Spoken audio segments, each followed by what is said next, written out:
Hello and welcome to this very special edition of the Geethiest Manifesto. We are going to dispense with the pageantry, the Patreon pitches, and all of that fun junk for tonight. We have a very important conversation to have. There has been a lot of talk lately around the Buzzfeed article and Lawrence Krauss, and relevant to the conversation tonight, Matt Dillahunty has taken a lot of heat for some things he has said, some things he hasn't said, according to some folks, and Matt has agreed to have that conversation here on the show. Also joining us is Stephanie Zvan, so welcome both of you. Hi, thanks. Good to be here.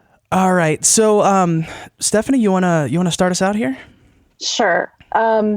So I think one of the things that is making things not very clear to a lot of people is the fact that this was what we call an open secret. Lots of people knew that Krauss misbehaved. Lots of people knew for years. Some people tried to do things about it, some didn't. But basically, I would like to kind of start with some background on where we all were, what Matt, you knew beforehand, that kind of thing, to kind of set the stage, because I think that's important. So you've already said on Facebook that you knew about allegations against Krauss before the Buzzfeed article came out, right? Yeah, before the Buzzfeed article, for sure. Yeah. For many reasons, not the least of which was that, I'd had conversations with Krauss where he told me that the Buzzfeed article was or wasn't coming and what was in it, or what he thought was going to be in it. Okay. There are other reasons, and I knew before then. I don't mean to interrupt, but no. Of course I'd been hearing stuff for years about Krauss and other people. Right. And I'm just going to say, from my perspective, when you're as connected even as I am, that's pretty much the position that all of us have been in. We've heard at least something about Krauss's behavior. I am seeing some people say that they have seen several women say you warned them about Krauss. I've seen one of these women myself. She was in a public Facebook post. She said you warned her to stay away from him because he, I believe her phrasing was, liked them young. Does that sound like an accurate picture of your behavior to the best of your recollection? So this is actually what Virginia Hughes from BuzzFeed wanted to get me to comment on, and whether or not we go into that or to what extent is a separate thing. But specifically, there was someone, and I'm not going to name anybody, but what Virginia relayed to me was that someone at ReasonCon told her that I went out of my way to say, don't be alone with Krauss because he likes them young, or he likes young women, or whatever. I can give you the exact quote that I gave back to Virginia and address it and clarify it as much as you want, but I can't confirm that because, unfortunately, I don't recall this individual or the specific conversation about Krauss or any other subject from a year ago at ReasonCon. But conventions discussions often include rumors about men in the movement who've acted inappropriately or worse. The rumors are often shared in a generic cautionary sense, while often lacking the specifics that might make them actionable. And it is very likely that I was part of a dinner discussion that included rumors about Krauss, though I would have had no specific accusations to share. That's the end of the quote that I gave her. To expand, I can only tell what my recollection of what my impression of Krauss was at various times. And I don't recall that my impression of him ever had anything to do with liking them young or anything else, or that it had anything to do with being alone. My impression was that the allegations that I'd heard, which were kind of generic, were that he's flirty and handsy and grabby and inappropriate, and that it wasn't about young women. It was just seemingly any woman. But I didn't have any specifics either way. So I'm not going to say that somebody who said I said this is a liar. I don't recall, and it doesn't exactly match up, but it's certainly possible that during a conversation about Krauss or whoever else, that somebody could have easily been left with that impression, except that I don't have anything about him liking young women in particular. I think he likes every woman. Okay. I know that when the BuzzFeed article came out, I was not aware of some of the details revealed about Krauss. I had talked to friends in physics because I wanted to know if it was a situation where his behavior was repeated there, but I obviously didn't get close enough to the women who are in physics who have been speaking up, some of them on Twitter, that kind of thing since then. I assume you also were not already aware of some of the behavior that they reported. Given what you did know, was there anything about the BuzzFeed article that particularly took you by surprise? There were a couple things in the BuzzFeed thing that, I don't remember any specific reference that way. I can tell you that over the course of several years, people, there's rumors and all of us have shared them and talked about them and everything else.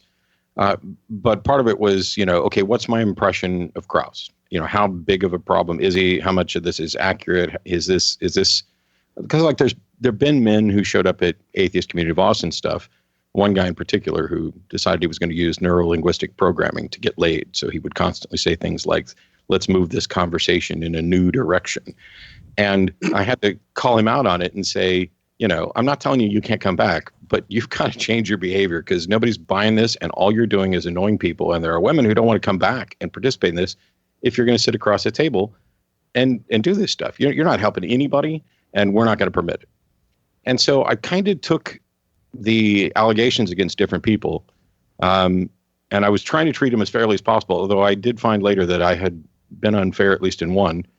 And it was kind of, okay, category one would be these guys are awkward and flirty, but not necessarily physical. And category two would be, okay, they got physical, but, stopped when they were told no or whatever. It's still annoying. And I get why people are bothered by it. And then from there, you move up into people who are actually a danger, people who are predators, who are, preying on people who are intoxicated, who can't give consent. And then you move up to things like Cosby. Now, one thing I want to caution a bunch of people on repeatedly is stop with this crap of, innocent until proven guilty.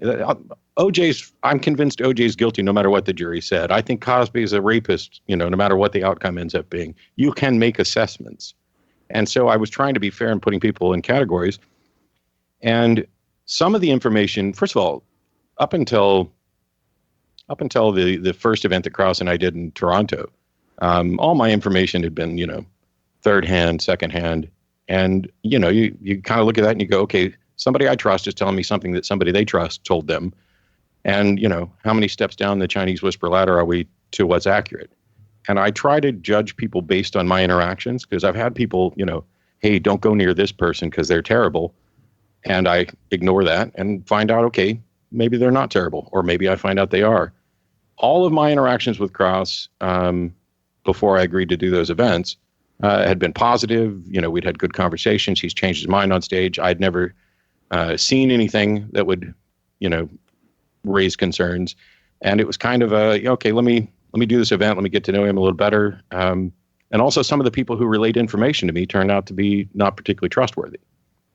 After the Toronto event, which was quite a while ago, when we booked the 3 events for me, him, and Sam, I think it was actually Lawrence who told me first that BuzzFeed that they were getting ready to release a story.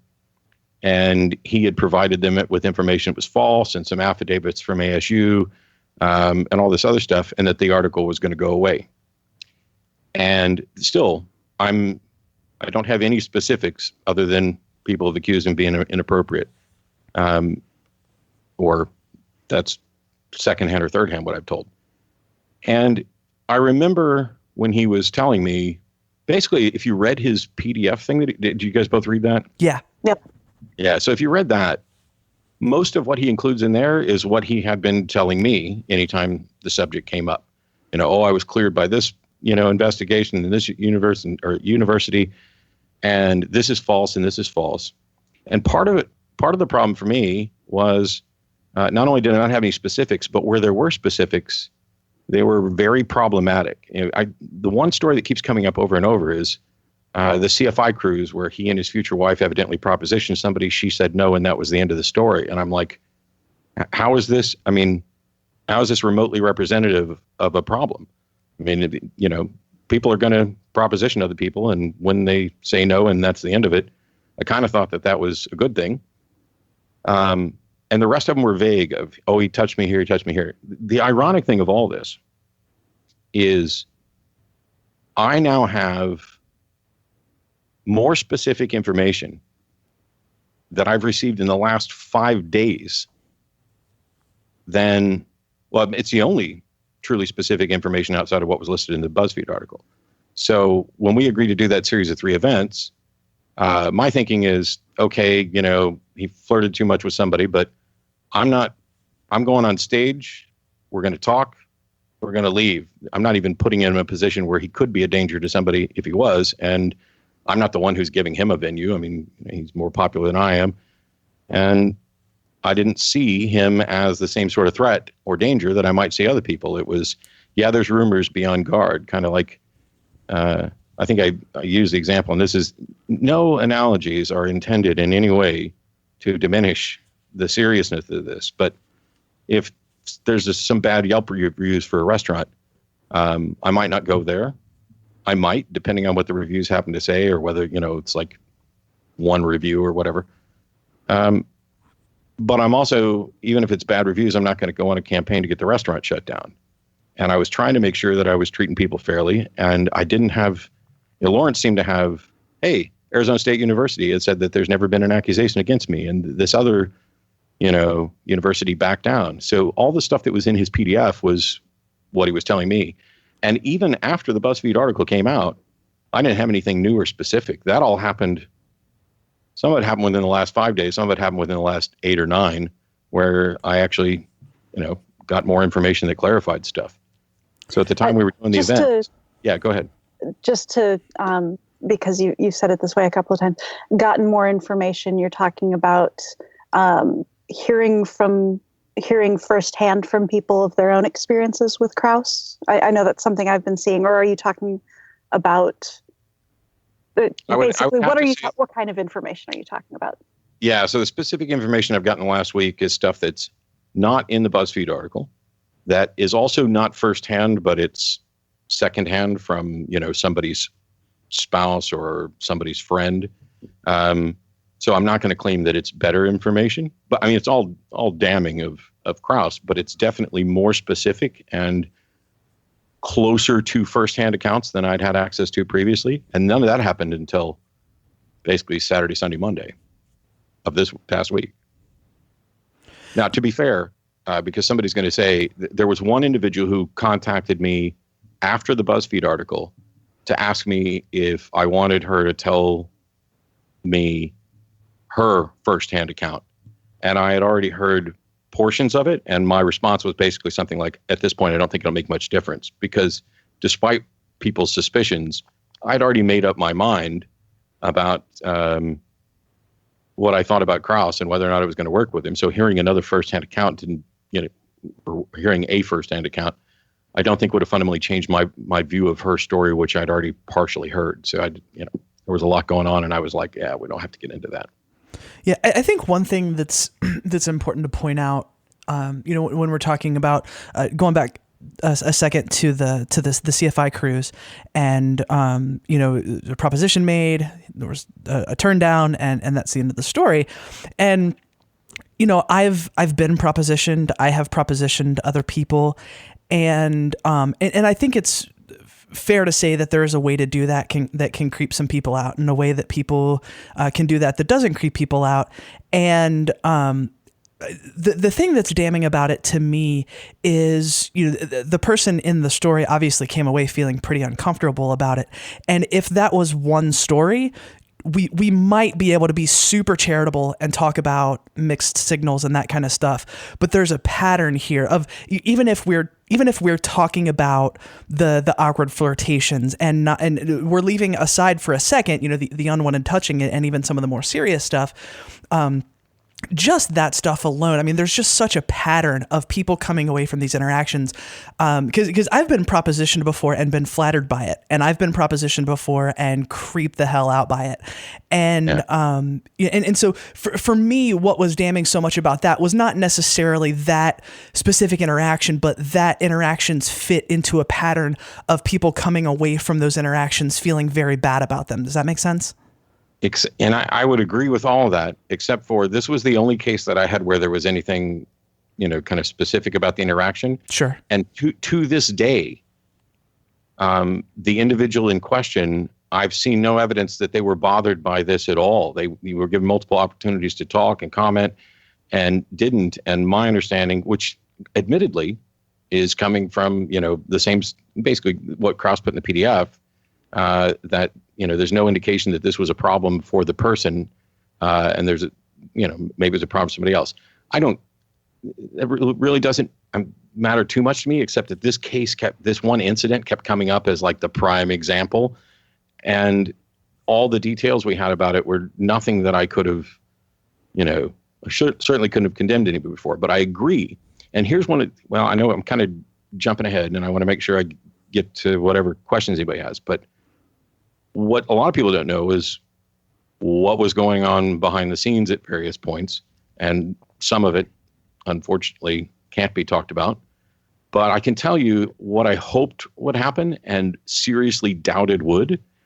My thinking was the best thing that Krauss could do after the BuzzFeed article is to say, whether or not I think I've done anything wrong, it is clear that numerous women seem to have left my presence feeling as if I was inappropriate in many ways. And it is there is fundamentally nothing else I can do but acknowledge that there must be some sort of issue on my side, and I'm going to get counseling and I'm going to address this, and I sincerely apologize, and I'm going to take the steps to make sure this sort of thing doesn't happen anymore. Something along those lines is what I was hoping would happen, but I, having spent some time around him, did not think that it was going to go this way. Anytime the allegations were discussed, it was, oh, these are all false and they're coming after me because I'm famous or whatever. And that part didn't ring as true. But the factual information that he presented, from ASU and other stuff, that had a ring of truth to it. And when, granted, we scheduled this talk here before his PDF came out. I keep calling it PDF, his statement. And his statement was nothing at all. Like, it didn't even enter the ballpark of what I had optimistically hoped for. It was about exactly what I expected. But having worked with him and not having any additional information, there were several people who were, I think, trying to get him to make a statement more like the one I was hoping for. And I didn't talk to him directly, but I talked to a mutual friend who was going that direction.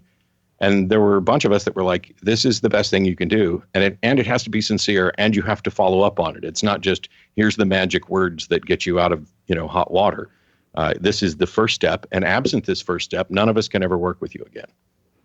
Well, and I will say, for the sake of some folks who are really pinning their hopes on that statement, he did say that it's obvious that he has affected people in ways that he didn't intend. The part that's missing is him really taking responsibility for that and figuring out how to change it. Yeah, that was my thought too. I acknowledge, I messaged Callie right after I finished reading the PDF, and basically I just said this is a fail, because even though I know that he says he apologizes to some extent on two different occasions, and I know that he partially, like, there were 3 or 4 sentences that came close to the sort of thing that I just rattled off that was kind of what I was hoping for. But when you put that in there along with all of the other, this is wrong and this is wrong, and it felt exactly like what I expected from him and nothing like what I hoped for. It doesn't matter. BuzzFeed may have gotten all kinds of facts wrong. They may have had a mission.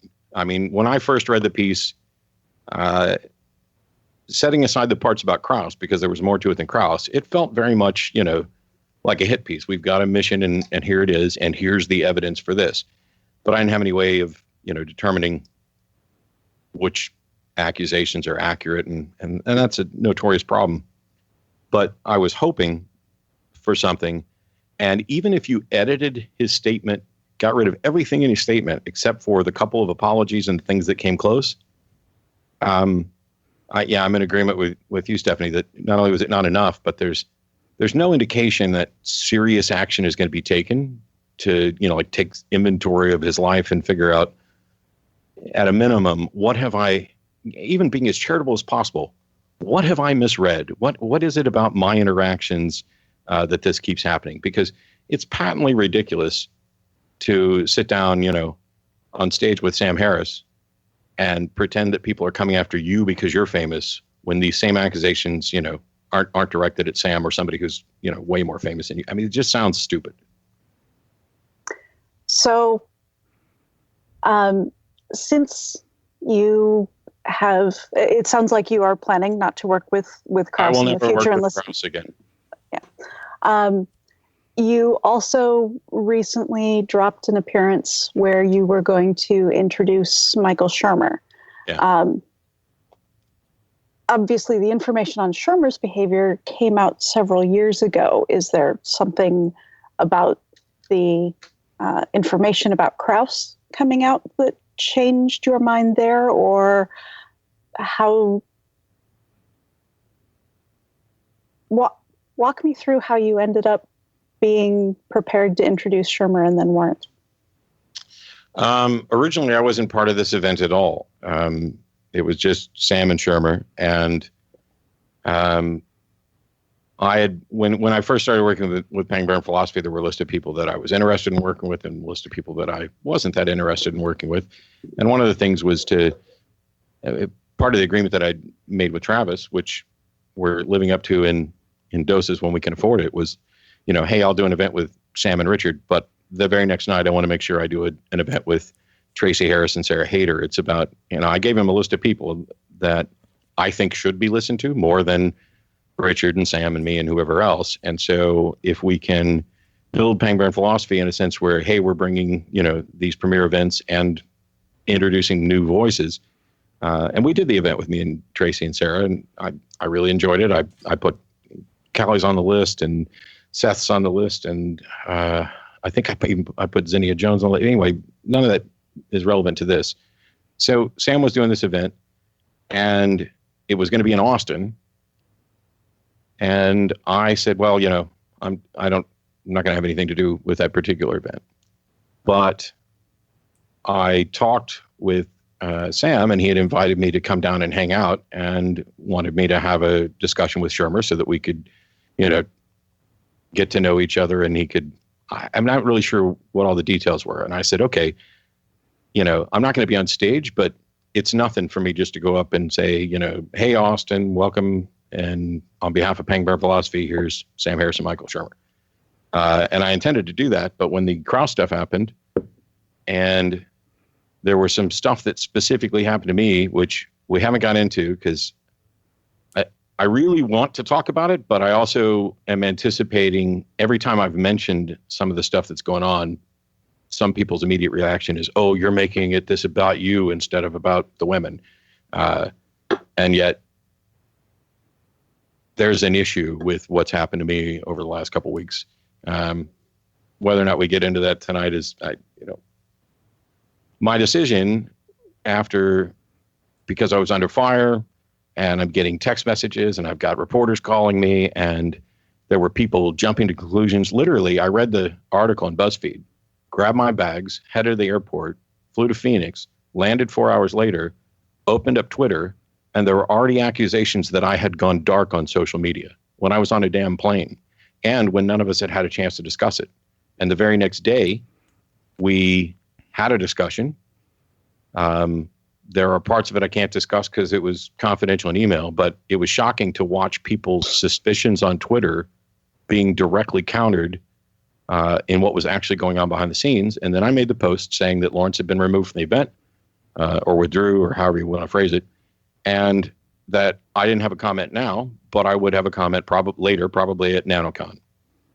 And despite that, there were a bunch of people who seemed to think that I hadn't said what they wanted me to say on their time frame, and this spun out of control. And by the time we were close to Sam and Shermer coming to town, I had no interest in being on stage or talking in public or being involved in any event that I wasn't getting paid to do.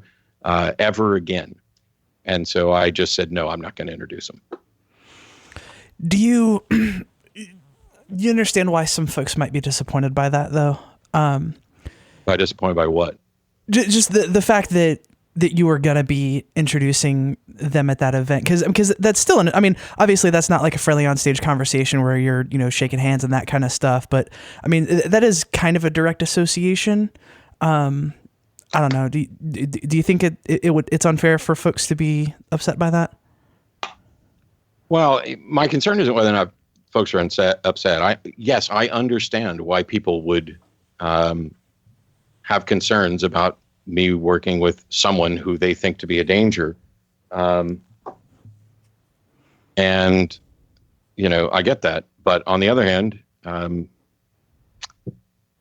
what the actual, I can appreciate the fact that people are concerned, but what I'm seeing is people who I think have let their concerns and their positions, which are based on the rumor network, overshadow what some of them, not all, most people don't probably know me much at all, but what some of them actually know about me. I mean, there are people who I've been friends with for years, who've been in my home, who know things that not only they know the difficulties of having to deal with, hey, you're under an NDA with this organization and you've got a confidentiality clause here, and this is the third rail, and by the way, there are folks who know that I have had to deal with something for a couple of years that can't be spoken about. And despite all of that, some of those people just decide to, nope, I don't want anything to do with Matt anymore. Not because of the Shermer thing, but because of, what I view as kind of misinformation. But now we're into this. Yes, I understand why people would be upset about it. My original agreement to do that was just as part of being kind of like the MC host for Pangburn, and the fact that this just happened to be in my hometown. So, it was kind of like welcome on behalf of Pangburn Philosophy. It wasn't some sort of endorsement of anybody on stage, but I understand how people can view it that way. So I expect this isn't necessarily something you've thought all the way through, but do you anticipate making any changes to how you choose future appearances in the wake of all of this? Either who you're appearing with, how much you allow people to have you sign away your rights to talk about that kind of thing? Well, I haven't signed away my rights to talk about it. It's just that there's a couple specific conversations in email, which I wish everybody could know because it might change some stuff. But it's unfair to even say that because I can't give the details. As far as what I'm going to change, obviously, as I said a moment ago, I have no plans to ever work with Krauss again. There would have to be some sort of like atheist equivalent of a coming to Jesus sort of thing, and that's just not going to happen. I won't be working with him. But the thing is, my goal has always been to have good conversations and to treat people fairly. If I stopped working with anybody I'd heard a rumor about, I would be flying solo for the rest of my life. Because, and I'm not just talking about men being inappropriate. I'm talking about, hey, this person's problematic and you shouldn't work with them. So what I do is like I was saying, I kind of do an evaluation of what's the accusation like? I'm not going to work with, the equivalent of Cosby or OJ or whatever, or anything along those lines. But just because I've heard something about somebody doesn't mean I have enough information to reach a conclusion, and doesn't mean that, we can't have some sort of event. I mean, I'm on stage with people that I fundamentally disagree with and think are awful all the time. I'm getting ready to do events with Jordan Peterson and another individual, but I can't announce that one yet. And I realize that there's a difference. If you put me on stage with an apologist, I'm there specifically to counter them. And if you put me on stage with Lawrence Krauss, we're supposed to have this conversation about science and reason. And so I get there's a difference. But my plan going forward about how I go about making decisions on who I'm going to go on stage with, I don't know that that's going to change, because I don't know that the decision was flawed based on the information I had at the time. If I had the information now that I had then, and I'm not talking about, hey, if I knew the BuzzFeed article, I'm saying if I had the information that I got in the last week, there's no way I would have done those events. And I think I just have one more thing, and this is because you already know this is my thing. Several movement speakers have signed on to various pledges that they'll only speak at events with codes of conduct that meet certain basic criteria. Basically, they're meant to protect people from this kind of behavior, or at least give them a recourse if something happens, and to set standards for how people treat each other at our events. Is that something you would consider going forward? It's certainly something that I'd consider. I don't know that I don't think I've ever signed a pledge, but I've been supportive of having some sort of code of conduct for pretty much any event. I haven't made it a requirement, and that's, I actually don't know why. That, and part of it is I'm not quite sure what should be in there in order for it to be acceptable. I mean, like, everybody has a different view of how far it should go or whatever else. Yeah. But I'm not I think I don't know that I've been to conventions that didn't have a code of conduct. Well, yeah, and I think that's kind of a fair thing to point out, because, I mean, to bring up another entire can of worms, I mean, MythCon has a code of conduct, but they have speakers who have patently violated that code of conduct. So I think there's maybe a little bit more to dig into about how much we can trust that means anything. So, it might be more fair to consider a specific case. Yeah, the way I determine conferences is pretty much, if they ask me, I'll go, unless there's some really compelling reason not to go. And MythCon was one where, there was a lot of discussion, and a lot of us were like, nope, not going. And I was in conversation with Seth at the time, and what we decided about that, not to derail into MythCon, was that I would go and do the video report afterwards that I did, and Seth would not. That said, they had a code of conduct, and it was definitely violated. Or at least in my opinion, it was violated. I don't know what the perfect code of conduct would be like, but I think that every conference that I've gone to has had a code of conduct that I've generally been okay with. And when they haven't, or when there was something in the code of conduct that I would either disagree with or didn't think went far enough, my default is to go and to talk to the organizers. The same thing has happened with regard to diversity issues. I know people who are like, a conference will approach them and say, hey, would you come speak at our conference? And they say, send me a list of who you've already got.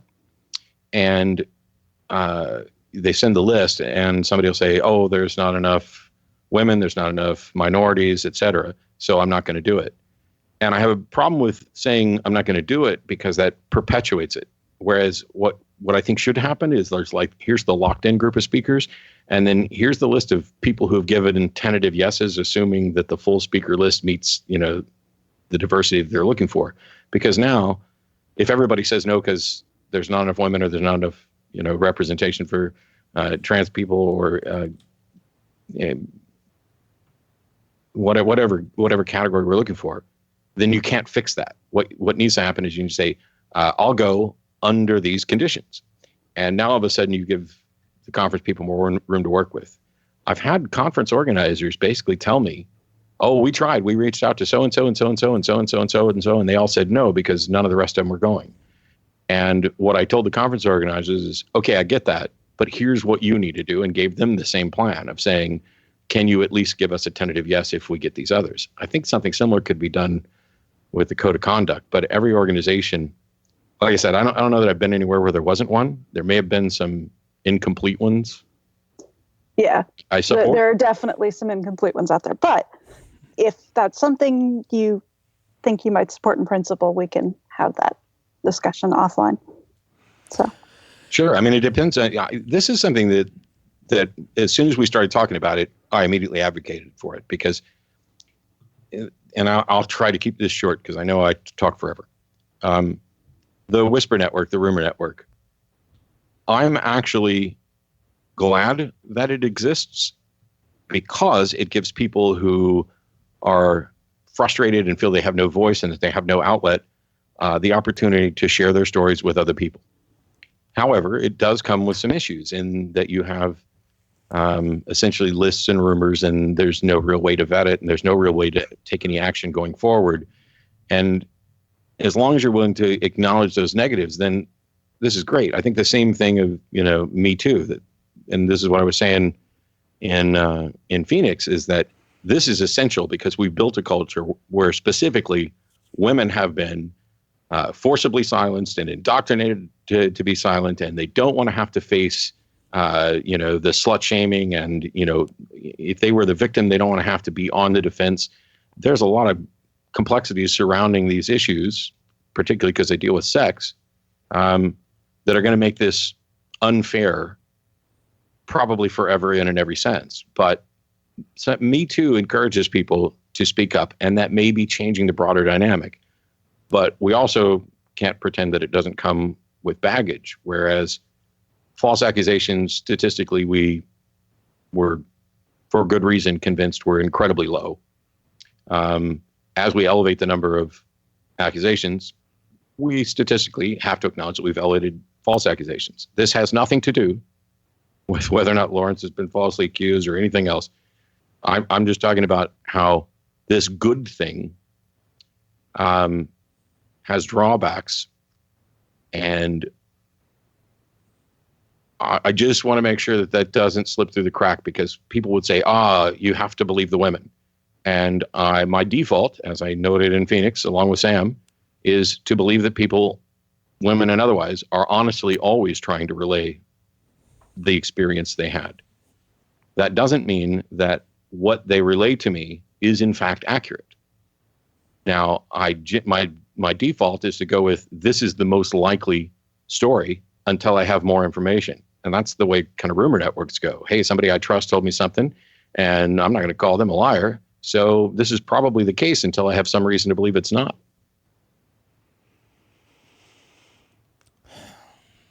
I think that's it for me. Callie?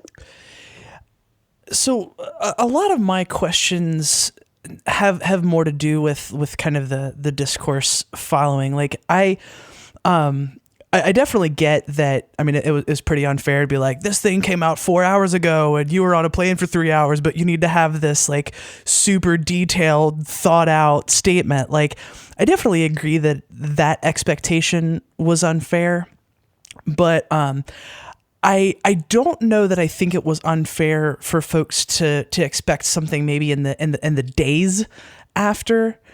And as a person, like, I spent some time existing in the music world, and I do enough convention speaking that, I know there are I've signed contracts that, state that there are things that I can't talk about. And in my mind, that's kind of why I wasn't saying anything, because I just assumed that, there was probably stuff going on behind the scenes that I didn't know about. But I think a lot of the frustration is that there seemed to be, and I'm not saying 100% that this is the case here, but I think it explains folks' frustration that it seems to have been maybe somewhat of a missed opportunity, because we see all of the time people who are in a position to make a very strong statement not doing so. And sometimes there are good reasons for that. Sometimes there are bad reasons for that. And like I said, I try not to make assumptions, especially because you and I are friends. You're someone that I care deeply about, and I know your heart. But I was just thinking, like, at some point there's got to be something there. And at some point I do begin to understand people's frustration with the lack of, with the lack of speaking out, and with, sure. And with the really, really strong backlash when people would ask you to say something. And like I said, I know some people were being unfair. And, I even saw, like, well, when are the allegations about Matt coming out? Like that kind of thing, like I'm not okay with. But I do understand some of the frustration at both the lack of speaking out and some of the just really, really angry, vulgar backlash that came at people who were asking about it. So I guess that was a really long-winded way of saying, can you just kind of talk me through that? Sure. I can understand to some degree why people might have wanted a statement sooner. And I think a good chunk of it has to do with the fact that everybody wants everything now. And the reality is, I said that I'd talk about it later, possibly at NanoCon. And honestly, when I typed that, I figured, that's going to be it. Because part of it was, I don't have anything substantive to add. So what is it that people are going to be wanting? Oh, do they want me to denounce Krauss? Okay. That's going to be easy, but there's stuff that has to happen in the in-between. And there were some of us, like I pointed out earlier, who were trying to work behind the scenes to see if he was going to make the sort of statement that we were hoping for. And then there was, let me see how to phrase this. There was some talk with lawyers about potential lawsuits. And while I'm happy to speak out when there's, some risk, I'm not losing my house just because somebody told me a third-hand rumor and weren't happy that I didn't give the statement that they wanted on their timeline. That's not worth losing my house over. I'm fairly optimistic that nothing like that's actually going to happen now. But the real thing was, or one of the key things was, I landed and hey, it was already, Matt and Sam have gone radio silent on social media. And the next day, there was a lot more. And that was the day of the event. And then we did the event and we addressed it on stage, despite the fact that Sam and I only got to talk about it for like 5 minutes. And then I flew back home. And within a day or so, members of the community were already saying, equating me with the Catholic Church shielding rapist priests. There was an individual who asked me if I knew about Krauss before the Buzzfeed article, or before the event. And I was like, yeah, because of the Buzzfeed article. And then he reformed his question and everything else. And what he was really trying to get to was, what did you know and when did you know it? And I pointed out that I was going to talk about this later, and he wouldn't take no for an answer. And he followed me around to other people's Facebook pages. He went on one of Ed Brayton's posts that wasn't even related to this, just to try to answer the same question that he'd been asking. And this person wasn't a friend. It wasn't anybody I knew. And it seemed not only pointless for me to answer this, individual here when I was already, planning to talk about it at NanoCon, but it kept coming. And then it was, hey, here's some more. When are the accusations about Matt going to come out? And then 2 days later, or I'm going to get the timeline a little bit wrong as far as actual days. I got a text message from somebody that said, hey, this reporter from BuzzFeed's looking for you. And 5 minutes later, I got a text message from somebody else telling me that a different BuzzFeed reporter was looking for me. And I was in the middle of shooting videos because this event took place near the end of February. And so I was trying to get 3 videos done in 3 days to finish out, or 2 videos done in 3 days to finish out my requirements for Patreon for the month so I could actually pay my mortgage. Because despite what some people think, I ain't making millions just because I sat on stage with millionaires. So the call came in. There was a text, then 5 minutes later text, then a call an hour later. And I had forgotten to turn off my ringer. And so it interrupted the shooting. And I answered it. And she said, and this is paraphrasing, hi, I'm Virginia Hughes from BuzzFeed. I'm doing a follow-up story on Lawrence Krauss. And I said no comment and hung up. And then the text messages came in. And the text messages have been so misrepresented, despite the fact that I posted screenshots of them, that it's really kind of irritating. But the short version is, she said, hey, let me finish my question. I wanted to get your comment on, let me pull it up just so I'm not misrepresenting anything. It was, hi, just to continue my sentence, your name came up specifically today in an interview I had. I just needed to ask you about it directly. You don't have to comment, obviously, but I appreciate the chance to talk to you for a few minutes. And I said, how did you get my number? I'm working and I have no comment. And it was, would tonight or another night or another time at your convenience work better? And I said, who gave you this number? And she said, that seems pretty irrelevant to what I'm hoping to talk to you about. And I said, so you don't understand no comment, and someone with my number doesn't understand boundaries. And at this point, I'm realizing I have a public phone number and an email address and mattdillahunty.com and countless other ways. I'm not that hard to get a hold of. And yet somebody managed to get my private cell phone number and then sent me text messages after several no comments. I'm sorry to bother you, she says. It's my job to ask you questions directly when your name comes up. Is there an email address I should use instead? And I said, I'll give you an email address and reply after you tell me who gave you my number. I need to know if it needs to be changed. And what's going through my head is, if somebody like Callie gave her my number, then this is something I should probably pay attention to. And yet if somebody else who I didn't particularly trust, who had my number, not only is this something that I don't need to stop working to address right now, but I need to get my number changed because clearly people who can't be trusted with it have it. And she said, I can't assure you that it doesn't need to be changed, essentially, and that I'll not be sharing it with anyone. I just need to reach you directly. I asked many of our sources if they had your cell, and several responded, which implies that several people have my number who shouldn't. She said, I didn't give any other details, and I said goodbye because I needed to get back to work, and I was pissed that somebody had given out my number and that she was just continually texting me. And then she continued with a question mark, and then I'm not sure why you're so angry. I'm trying to be honest and direct. And I said, so you don't respect boundaries either. She said, did you want to give me your email so that I can stop texting you? Again, I'm sorry to bother you. It's just my job. This is what sent me over the edge, because essentially I'm going to keep texting you until you give me an email address. And yes, I know I can block her number to where it's not going to bother me and I can get back to work. But I still didn't know if this was something that somebody wanted me to comment on or that would be good to do. And this is when I started taking the screenshots, because essentially she already had several no comments and a goodbye. Well, and man, I'm going to talk forever. So let me shorten this up a bit. I posted about it, and immediately somebody said, oh, great, now you're making it about you instead of about the women. And I'm like, repeatedly texting me after I've said no comment and goodbye is about me. It's a separate issue from what I think about the Krauss issue or anything else. It was frustrating.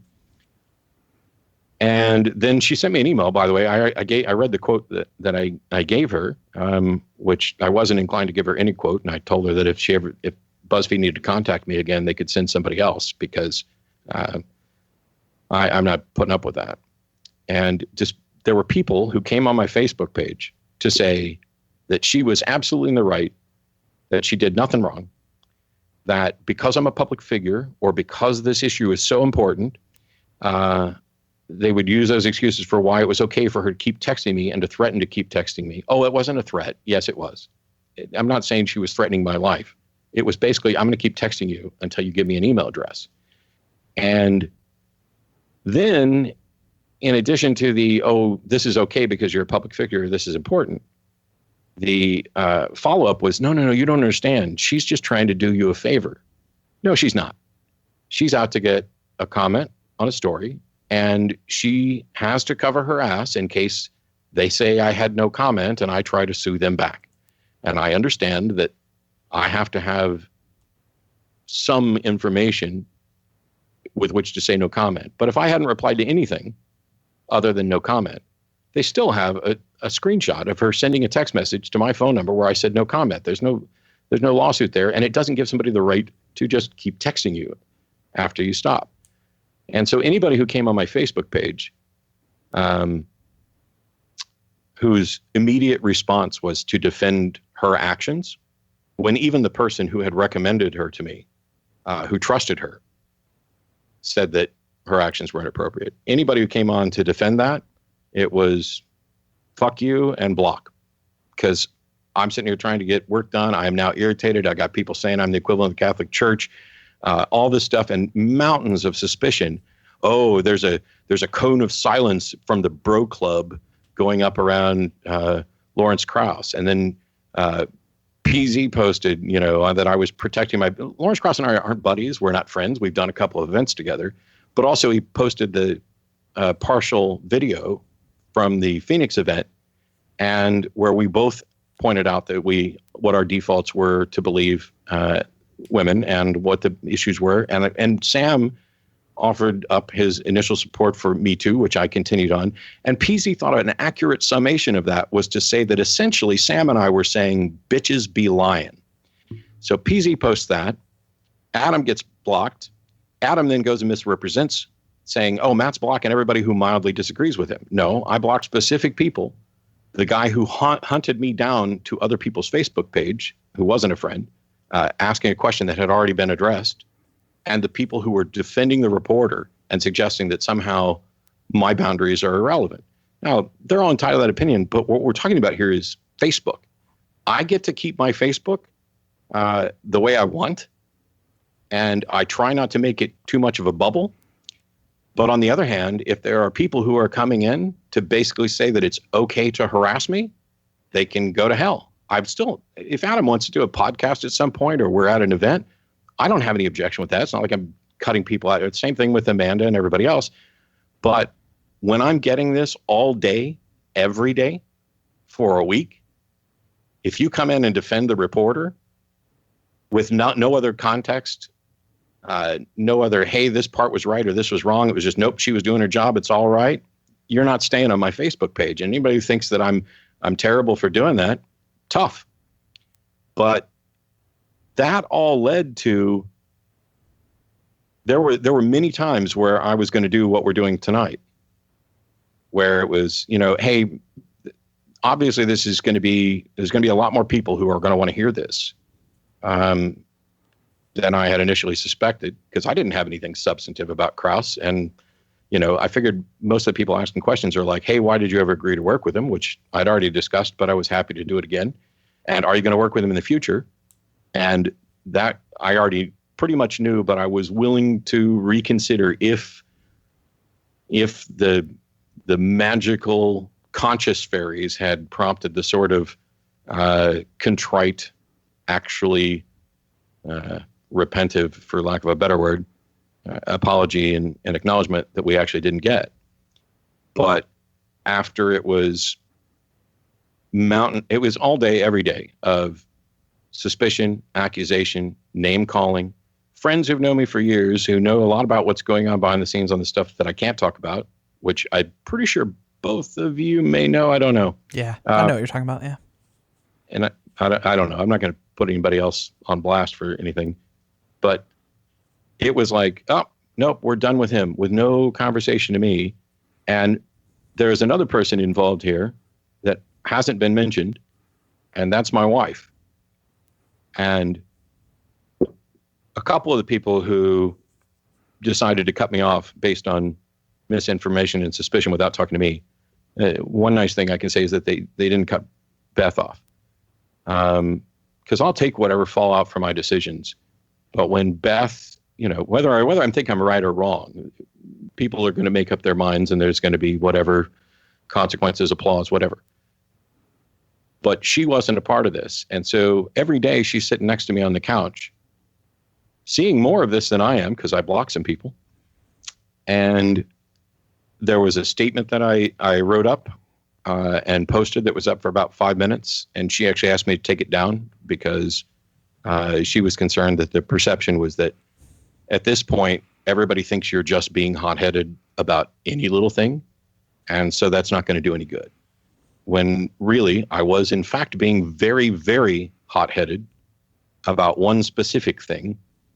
And that's it. I mean, I understand people wanted a statement, but in addition to just being misrepresented, lied about, name called, there were also people who just came in as if they were entitled to my time amidst all this.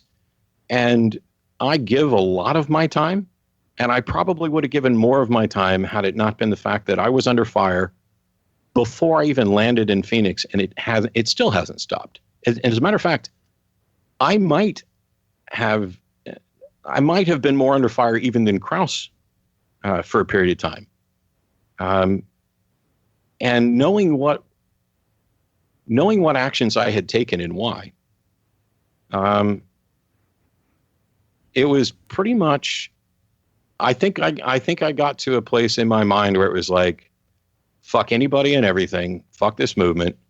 I am done giving and having people who know me just go, oh, he's buddying up with Krauss and is going to join the silence brigade and not talk about what he knows because he doesn't actually care about the women or anything. It was constant. And yeah, I told a bunch of people to fuck off. I blocked some people who sided with the reporter. I'm mildly regretful about one or two of those, but by and large, given what was happening, I'm okay with it because it's Facebook and not real life. Yeah, and I guess that was going to be my next question is if there's any of it that you feel that you would have done differently, like if you had it to do over again. I probably wouldn't have blocked Amanda so fast, but the other ones I'm okay with. The other ones that I blocked, and especially after I saw what happened afterwards. But Amanda came in and said something, and it was complete defense of the reporter of, hey, this is her job and she's doing this. And I understood her explanation from her point of view, but also, I mean, we're not close and we hadn't talked I did her podcast a few years ago, but we hadn't talked in a while. And I think in my head it was, wow, you see all this and then you jump in, having not spoken to me for quite a long time, and you're just going to side with the reporter. I don't need you on my Facebook page. And that may have been slightly hasty, but it doesn't bother me a lot because I still think that, if I'm going to log into Facebook, the people who have no interest in actually talking with me or carrying on an actual conversation, who just want to side with someone who, as far as I can tell, was intent on harassing until they got their way. Yeah, I got no use for it. Yeah, I think a lot of this kind of comes back to, and I mean, we've had these conversations privately a couple of times about the dynamics of being a public figure and what's expected from you versus what you feel people are right to be entitled to. And to be honest, I get the push and pull behind that. I can understand the want and the need for someone who is who's, I mean, frankly, one of the leaders of the movement, right? I mean, whether or not that's something that you necessarily asked for, I think it's an honest assessment of the situation to say that that's the case. And I don't know that entitlement is the word that I would use for it. And I mean, maybe I'm right about this, maybe I'm wrong about this, but I think we see so much bad and we get emotionally invested in the people that we see as the good guys. And I'm going to be honest with you and tell you that, you're one of the good guys in my mind. From the private conversations that we have, years of listening to you on Atheist Experience.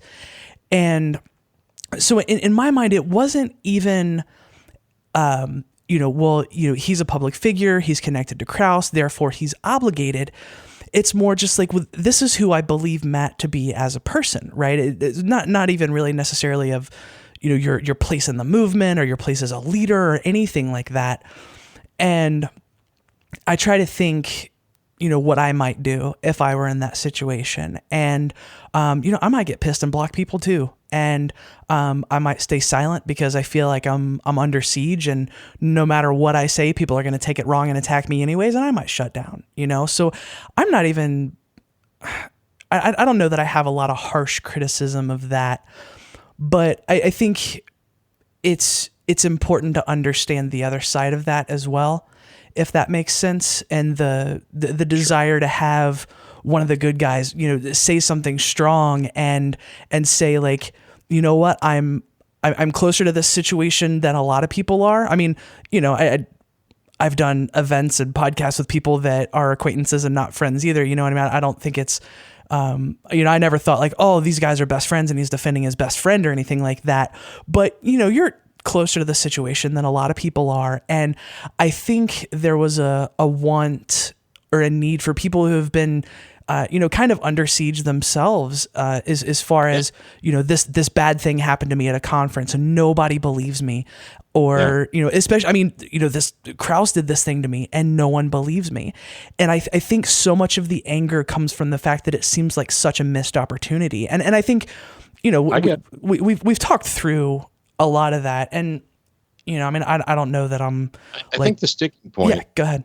And I get that. I think the sticking point, and as I said, for the first couple of days it was hectic, and then I was working, and then it was this constant barrage, and then at one point there was potential lawsuit issues, so I didn't know it. But the other thing is, I don't know what strong statement I could have actually made anytime before, a couple days ago. And even the strongest statement I can make now, which I will, is I am convinced that Lawrence Krauss has a problem, and it's a serious problem of being inappropriate around women. Does it mean, I don't necessarily mean to make accusations that, that he's going to drug anybody or anything, but it's inappropriate, and it seems to be repeated, and it's story after story after story, and not just the second and third hand stuff that I'd had before, and not the stuff that he's denying. I have, just in the past week, secondhand accounts of stuff, and they're all the same. It is so indicative of a pattern of behavior that it's absurd for anybody. I can't say absurd for anybody, because not everybody has access to the same information I do. And I think that's one of the issues, is that people assume, Matt's in the movement, so he knows all of these things. And that's not always the case. Matter of fact, it's rarely the case that I know anywhere near as much as, Beth knows all kinds of stuff, and there's stuff I find out about, but it's not like I know everything that's going on. Well, and I think it is fair to point out that people think that as a person who's deeply connected to the movement, that you automatically know that know everything that's going on, especially in this context. And it happened with Mythgon, because I'd never even heard of Sargon until people started talking about, him at Mythcon. But continue. I'm sorry. Yeah. Well, I had this conversation elsewhere too. I do think it's a bit unfair for folks to say you should automatically know everything that's going on. But I do think that there is something to be said for okay, you have the information now. And so now we're kind of waiting to see what happens now that you have the information. Does that make sense? Yeah, actually, the bulk of the information probably would have been in the last few days. But when I say that it was difficult to come up with what should be said, because the strongest statement I could ever make is the one to make today, which is, I think Lawrence has a problem, and he's not going to address it, and I won't work with him in the future. And I regret that, despite not having the information, that I agreed to work with him in the past, knowing, if I knew then what I knew now. But we went out, Sam and I, in Phoenix. Sam's plane, he got there 20 minutes before the event. We spoke for 5 minutes. We walked out on stage, and he went on with what he wanted to address. And most of the people in the room didn't know, and were surprised that he wasn't there. But some people knew. And so we addressed it. And then we talked about Me Too. And then we talked about a whole bunch of other stuff, including controversial stuff, because people had paid to come to this event. And one of the things, I talked about the various times that I came under attack. One individual took a statement that I made on Phoenix. It was a cell phone recordings post, the same one that PZ linked to, and misunderstood a part of it. And I and several other people tried to correct it. Basically, the objection was that he felt that I was equating women's accusations with ghost stories. And in fact, I was specifically drawing a contrast, saying it was talking about how I believe people are trying to honestly relay their experiences. And while I don't remember, I said something like, if somebody tells me something about their experience, and it doesn't just have to be scenarios like this, meaning accusations of, that are mundane, that we hear all the time. It could be something like a ghost story. I'm going to believe that they are honestly telling me what's going on, but that may be distinct from what conclusions they've drawn from it or anything else. That was it. And I clarified that. And there was several back and forth. And so evidently it's the most confusing thing that I've ever said. But what struck me is I immediately addressed it and clarified it. And then, nope, that wasn't good enough. No, let me explain what's going on. Nope, that's not good enough. Don't you at least see, how this could be confused? And I'm like, it definitely was confused. But, the fact that 4 people on Twitter tell me they're confused by something doesn't mean everybody else was. But there was the clarification. And what struck me at the end of it was nothing else I said was addressed. So was this person picking out the one thing that they thought bad and everything else was fine? Or, hell, was this the best of it? And it was bad. Nothing else was addressed. There was no acknowledgement of believing the women, and no acknowledgement of the support of Me Too. It's like the fact that I bothered to mention anything with any nuance was, he's saying that women's accusations are like ghost stories. So for the record, those things aren't remotely in the same fucking categories. And never would I have intended to suggest that. And I'm not convinced that a fair read through of what I actually said gets there. But if anybody got there and they feel that I misled them, then I unequivocally apologize. It's bizarre because there's nothing in this would have ever entered my mind. Yeah, I think that's kind of what I was looking for, because when I heard it, my first thought was, I was like, oh, that was probably a bad way to say that. Like, I know what you're saying. Like, I get where I get what you were getting at, but just like given the context, I was like, oh gosh, I might have picked a different metaphor to describe that, But did you think when you heard it, and you're like, oh, that's probably not the best way to say that, did you think I was equating the two?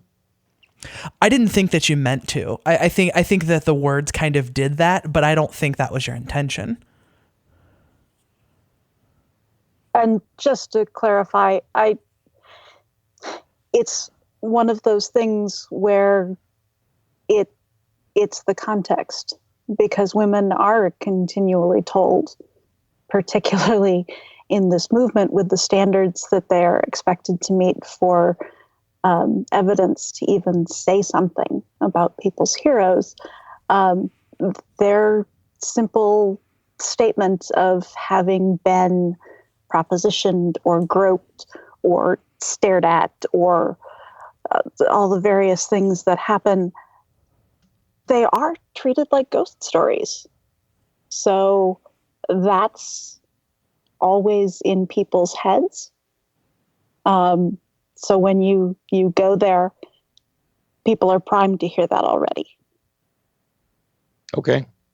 That would have never, for me, the important context is all the stuff I said around it, where I talked about how serious this was. I talked about how we've conditioned women to not want to report stuff, how real this is and how serious it is. And I would have thought that context, in conjunction with saying something like, it doesn't have to be like these scenarios. Okay. While I understand that people, are unlikely to come forward, it would have never entered my mind that someone reporting that they were harassed or sexually assaulted could ever reasonably be compared, or even at a stretch be compared to a ghost story, which is why I said it doesn't have to be scenarios like these accusations. It could be something, essentially, as I was saying, as absurd as. Okay. I'm going to have to write this off as the fact that sort of experience of having a story that should be viewed as reasonable being considered the equivalent of a ghost story just is not remotely in my realm of experience. And where I thought I was making a comparison of something that is real and frequent and believable, contrasting it against something that we would consider absurd, clearly I was missing some external context that led people to take those words in a way they weren't meant at all. So my apologies for that. Now I'll know better. Sorry, that shouldn't have sounded like a question. I was actually reading from my glass. Now I'll know better. No, you're okay. So, I mean, that's all I've really got. We talked at the beginning. I'm happy to give you the last word. If there's any, if there's any stuff we haven't covered, stuff that you think folks should know, I want to kind of just give you the last word to say whatever else you feel needs to be said.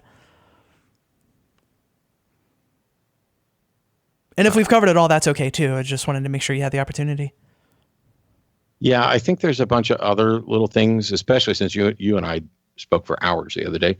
I mean, there's all kinds of stuff, but anything that I could bring up at this point kind of talks about all the various problems in these issues and stuff, and some of it I already mentioned.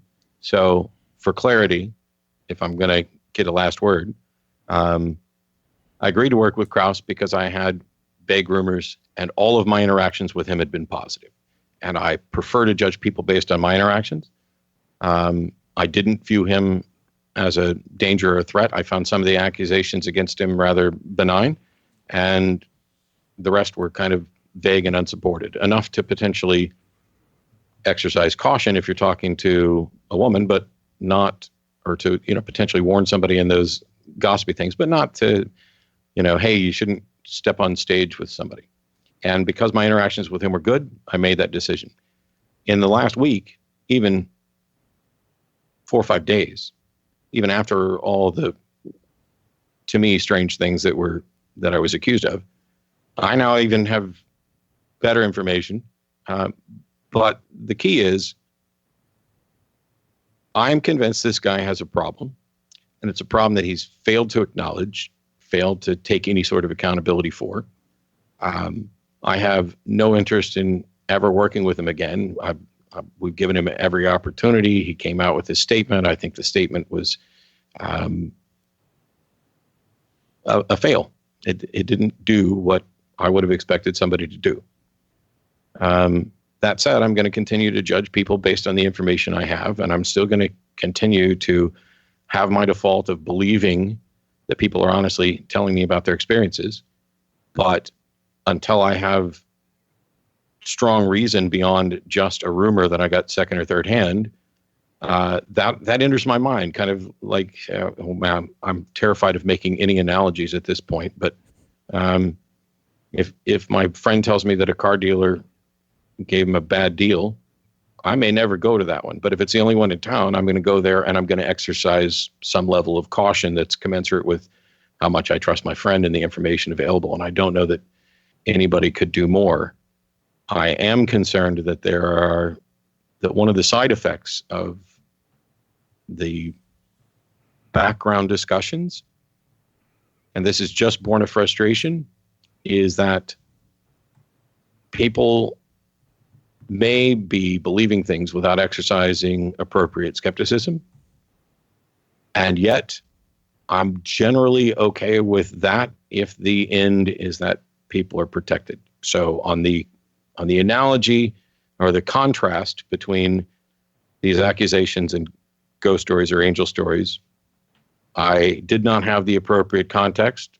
I am sorry that I didn't have the appropriate context, and now I do. And I think, if anything, the reason I talk so much is because I'm always striving for clarity. And so it probably irritates me more than normal if something I thought was clear clearly wasn't. So, I'll take that, my own frustrations in on, and evaluate that and try to do better. That's all anybody can do, I guess. All right. Well, Matt, Stephanie, thank you both for this. Obviously, discussions around this kind of stuff, it's nobody's idea of a good time, but it's something that's super important if we're trying to hold a movement together, and we're trying to protect vulnerable people inside of it. So I appreciate you both taking the time. Thank you guys for having me. Thanks, Callie.